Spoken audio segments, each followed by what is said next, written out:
Hello everyone, good evening. I hope everybody is enjoying their Friday. I hope everything is going well. We're here for De Rossi's press conference reaction. He spoke this morning.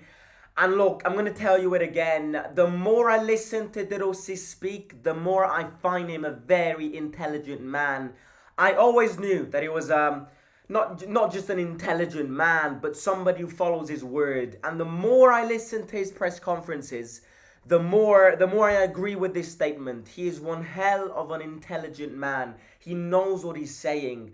And for somebody emerging who hasn't got much experience on the managerial side, but also on the reacting to the media, dealing with the media side, it surprises me because he's not Mourinho. You know, Mourinho's been doing this for 20 years now. De Rossi is new. He started last year doing this. And the way he deals with the media is great because the way he speaks is also fascinating. So let's get into this. It's obviously match preview yesterday, so make sure to go watch that if you haven't already. What a game! I cannot wait. It's gonna be. I think he defined it perfectly in this press conference. Nobody says that this is an easy game. You know, we're most probably gonna lose this game, but De Rossi is working on the confidence of these players. He's working on pumping confidence in these players to make them ready, to make them understand that yes, Inter are better than them, but we are Roma. We represent a fabulous club, and we should pull up a fight. Then obviously the result of the football game will be determined according to a lot of different factors. We can't say, and we will never know one day before how that game will end. But he's there to pull the confidence, to push it in, to make them aware that they're a strong team and that they can pose difficulties to what is the most powerful team and the strongest team in this league. But right, let's get into this. First of all, I want to set a like target because yesterday you guys absolutely smashed the 70 like target. So you know what? I'm gonna go 80 likes. Let's increase it a bit. You smashed the last one, the previous one. You can do it again. So 80 likes, and it would be amazing. And yeah, to kick off the weekend in the best way possible. Let's start because we've got a few questions to go through. The first question is, with what courage are you preparing for this match? And this is what De Rossi says: with courage, intelligence, knowledge, and intensity. Every team in the world is beatable, and so is Inter, who are the strongest team in the league. They are a team used to dominate. They are a team which are used to dominate these big games, and we know that there are things that can. But we know that there are things that can bother them and that can pose difficulties to them. We are also aware that we are a strong team and that we can play a great match, posing a lot of obstacles to them. And this is where the concept of confidence comes in. This is where the concept of making the players aware that they are strong, making the players aware that if they want it, they can fight for it, and that if they fight for it, there are higher chances of us stopping them. Effectively, what De Rossi is working on is the nervous, mental state of the players. You know, let's not forget that a lot of the confidence of these players in these last few months under Mourinho got destroyed. By the way, Jose acted upon them in press conferences. And a lot of these players lost confidence in these past months. So what De Rossi is doing on the tactical side of things, we all know. What he's doing on the tactical side is trying to offer a more offensive style of football. What he is doing on the player side, on the more human level, is he is effectively doing the opposite of what Mourinho did, which is making the players aware that they are strong. Making the players aware that they are and can and have all the right to be called the fourth best team in Italy and thus qualify for the Champions League. Yes, everybody is aware and everybody definitely will have a little bit of fear. Of course, fear, a little bit of fear is natural. Inter are the best team in the league. Of course, I'm a bit scared. But that fear shouldn't dominate us. That fear should be the minor emotions of us because we need to, we need to understand to take our chances. We need to understand that every football team is beatable. You know, there isn't an unbeatable side. Every team is unbeatable in football. If there was one team which was unbeatable in this sport, then they would win everything. But that doesn't happen. So so that's the way I see it. Inter isn't unbeatable. Inter is hard to beat, but that the Inter ain't unbeatable. Inter can be beaten. But the way you beat Inter is obviously by putting one hell of a fight, by giving your best. Every single player needs to collaborate, communicate, and give their all best. You need to know what you're doing. You need to know how to defend, how to attack. You have to be balanced. It's not easy, but it can be done. Sassuolo beat them. Inter isn't unbeatable, but it's very hard to beat them because they're a great side. Is the post that I sent on Instagram news, or is it what we have talked about before here on the channel? Are you the guy who sent me the Saudi post? If you're talking about the Saudi post, then yeah, there's this news of the Saudis having presented an official offer to the Fredkins to buy. Again, I don't think it's been confirmed, and in fact, that the Fredkins normally deny these rumors if they don't agree with them. So yeah, we'll see how the team reacts to this, because if the Fredkins don't say anything regarding this and don't kind of discard this and deny this, then maybe there could be something. I don't care about that at time of speaking. I have to be very honest with you. I don't care about bids. I don't care about owners. All I care right now is about that Inter game tomorrow. I just could not care less about who our next owners will be, because that isn't football. That's business. And I'm a fan. I'm a football fan. I want my team to succeed.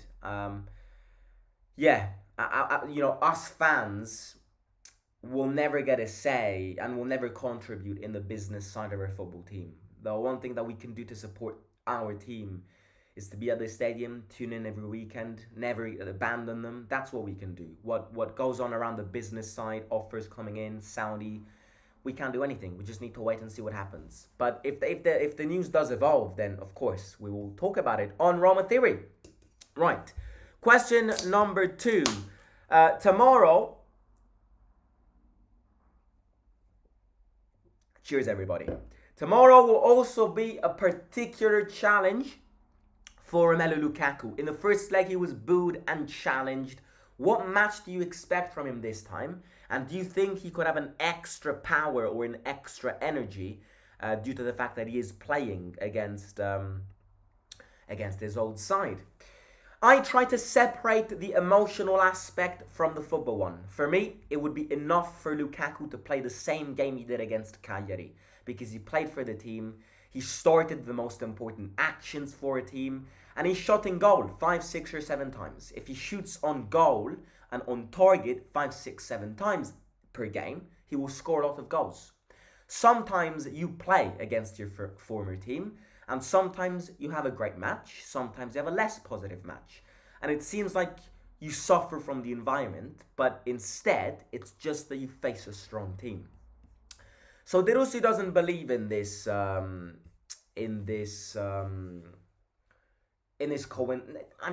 it coincidence. I don't think it can be called a coincidence, because it's not a coincidence. It's the truth. Inter fans hate him. Inter players hate him. And I'd probably be very, very, very surprised if Inzaghi doesn't hate him as well, because Inzaghi really wanted him back this summer. So the entire Inter world hates him. Tomorrow, obviously, it's not going to be like October. They're going to be in a minority. We will outclash the Inter supporters when it comes to voice, boos, whistles, and all of that. So, of course, when Lukaku touches the ball tomorrow, He's going to get booed in that little section of Inter fans, but, they're going to be outnumbered by Roma fans. So his performance won't be influenced by the boos. What can influence his performance is his mindset. The fact that he's playing against his old friends. The fact that it's a team which a lot of Inter fans and these Inter players believe he betrayed. So it's never going to be an easy game. I just think more than anything, more than just the fact that he's playing against Inter, it's the fact that he ghosts these big games, which is more of a problem than the fact that he is playing against Inter and is therefore the X and he could have a little emotional feeling about it. I don't think Lukaku's going to score tomorrow, but I'm expecting Lukaku to have a better performance than the one he had in October, because the one he had in October, I don't think he touched one ball, if I remember well. So yeah, I mean, with that being said, it's always about you got to look at the team you face. This goes back to the argument that we were making before. Inter are better than us. We can't lie about this. But as I've said multiple times, I want to take my chance. I want to take my chance and see what happens. Because again, I've said this yesterday, but if we lose, nobody can say anything because everybody has lost against Inter. Lazio lost, Juventus lost, Napoli lost, Fiorentina lost, Atalanta lost. Who were they in the Champions League group stage? Salzburg lost, Benfica lost. It's, everybody has lost against Inter, apart from Sassuolo. I don't know how. But, yeah, they are, it looks like and it feels like they are unbeatable this season. What I want to see tomorrow, more than a win, because obviously a win would be a dream, but what I would be very happy to see tomorrow, of course, is a win, but on a more realistic note, the team wanting to get something. What I don't want to see tomorrow is Roma parking the bus for 90 minutes. No. If I attack, if I dominate the game and then end up losing, yes, okay, I'll regret it a bit. I'll be a bit pissed because maybe I will say that we deserved a bit more. But I will be proud. And nobody is in a position to say anything if we lose against Inter tomorrow. So yeah. Right, among the characteristics of this team that you define as a strong team, there is the characteristic of struggling against big sides. What does it depend on? Is it an approach problem or is it a random problem? When you play against strong teams, you are bound to lose and they are bound to play better than you. But we are a strong team as well, and there are levels on the pitch that sometimes speak. Inter are very strong, Milan and Juventus are also very strong. I'm trying to start a process that gives awareness to both the players and everyone around that we're back to the team that used to win a lot of these matches. Inter have always been strong, but we won many times when I was a football player at Roma against them. We are talking about players who played in the Premier League, who won the World Cup, who won the Copa America at the Maracanã Stadium in Brazil, who won the Euro 2020 final in England against England. It would be offensive to say that these players have mental problems playing against big teams. We will try to ensure that the arm wrestling pushes on our side. I don't think there is a problem in their head. The players would not have had the careers they did or achieved the results they achieved if they had a good problem. And this ultimately makes you look back at the team we have. Because what De Rossi is saying is pure truth. Okay, a lot of these players won the Euro 2022 in 3 years ago. Spinazzola won that Euro and he was a completely different player. But Argentina won the World Cup, but Dybala barely ever played. But I agree, it's not fair to call these players mentally weak. Because if they were mentally weak, these players would have not achieved what they achieved throughout their entire careers. And again, this is an example of... Sorry, I have a cold. My nose is terrible today. this is another example of De Rossi going, you are strong. Believe in yourself. Believe in what you're doing. Believe in the football game you're playing. Put a fight on. You are strong. So that is, we've seen it in every press conference De Rossi has given as of now. Implanting this sense of being confident, being secure of yourself, not being shy, not being scared. Is it working out? I mean, what do we think? What do we think? Let me know in the chat. Is it working out or not?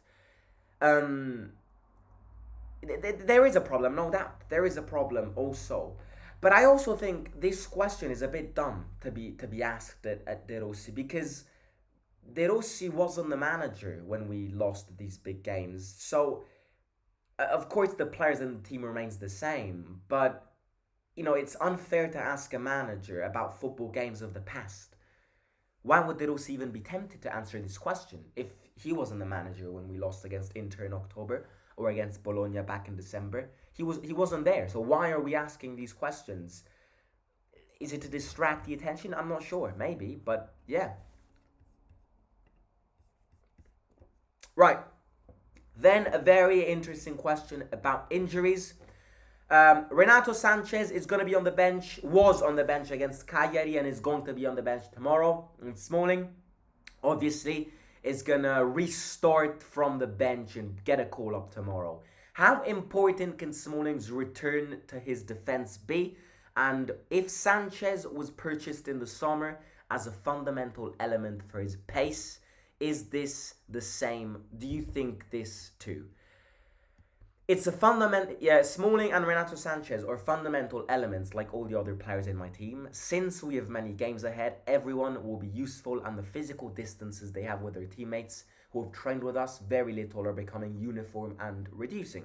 The head, the attitude and the condition are returning for both these two players. They are players that I haven't seen much on the pitch yet, but I like what I see in training sessions, and I am convinced that they will be very important to our side.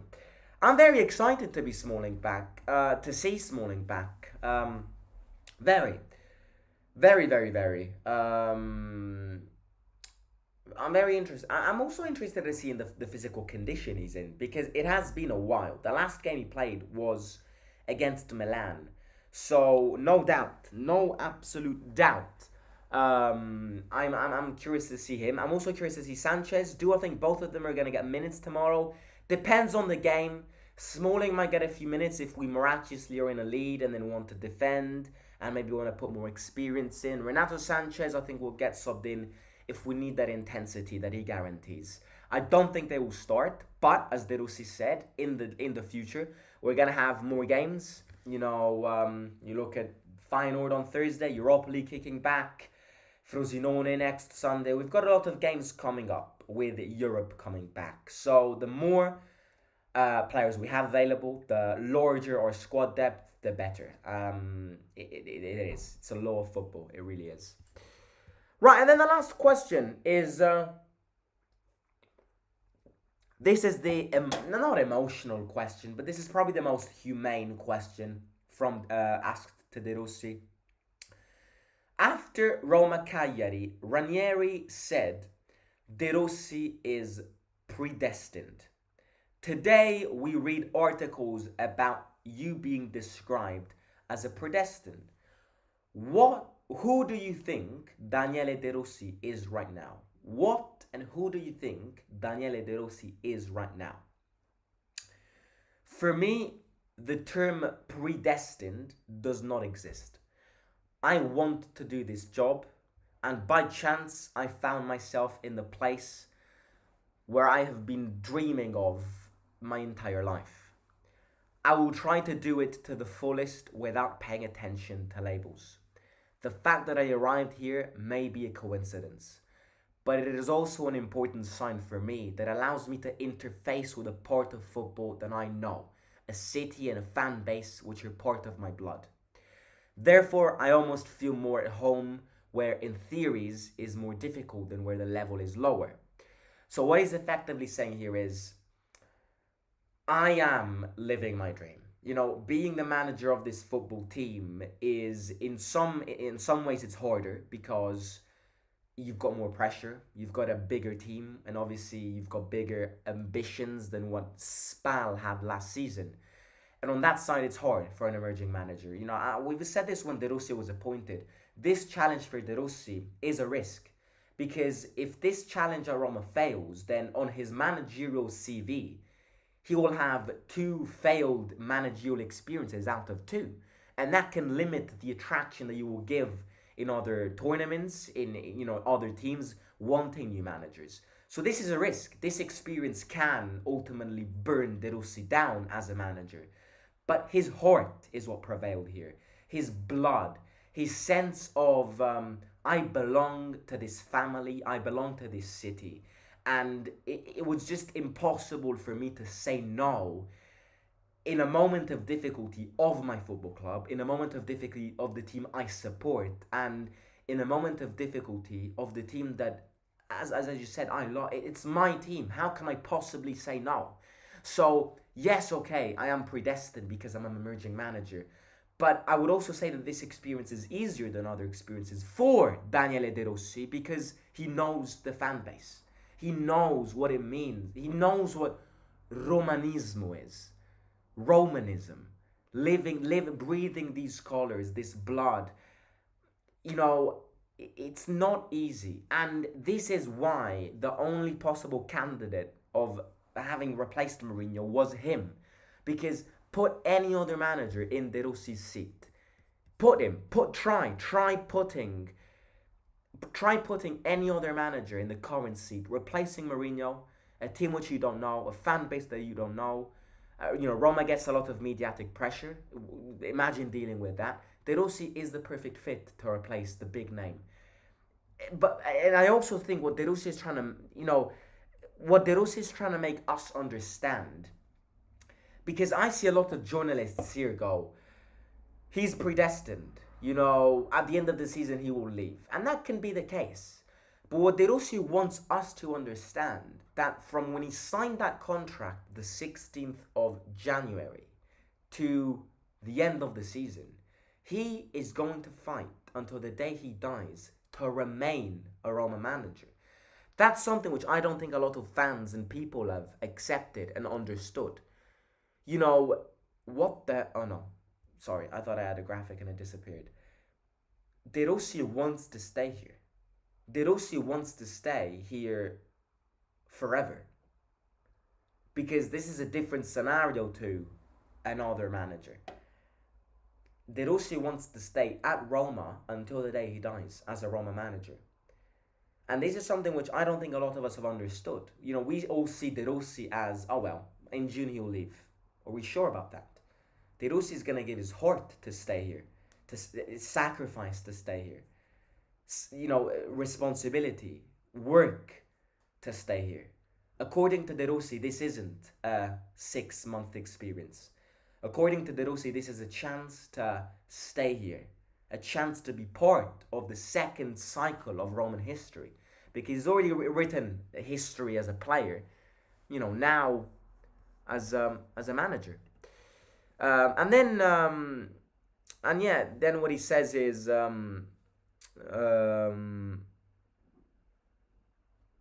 think about enjoying this adventure, which I love. I'm enjoying it. As of now, I'm thinking of, enjoying it, taking grasping the more I can from it. So that is it, ladies and gentlemen. How are you feeling? A little bit nervous? Definitely a little bit nervous. But as De Rossi has emphasized throughout this entire press conference and throughout this entire 2 weeks, take chances, fight, believe, because we're a strong team.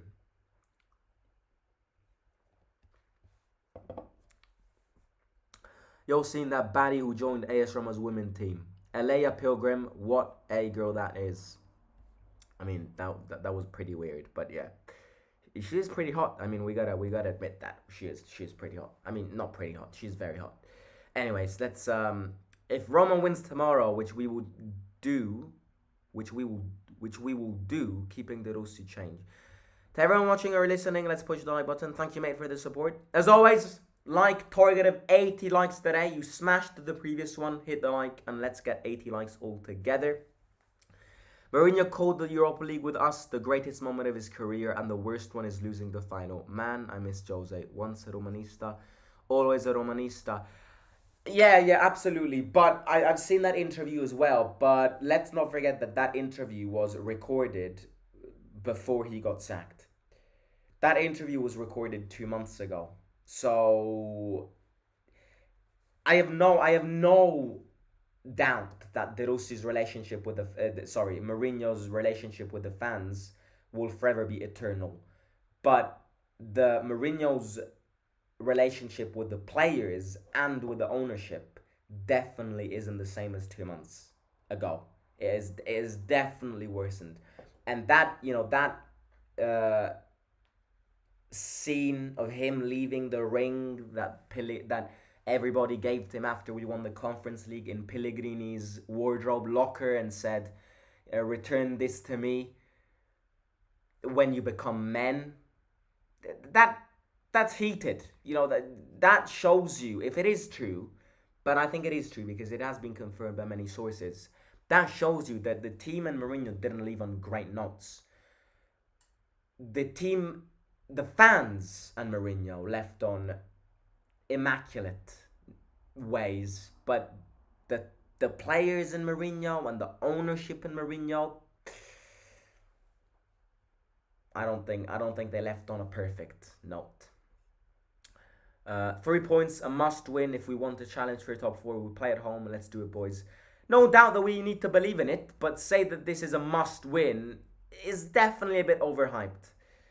We gotta be realistic. I mean, I love it. I love the positivity. I hope that we win, and maybe we can win. I'm not saying we can't, but it's hard.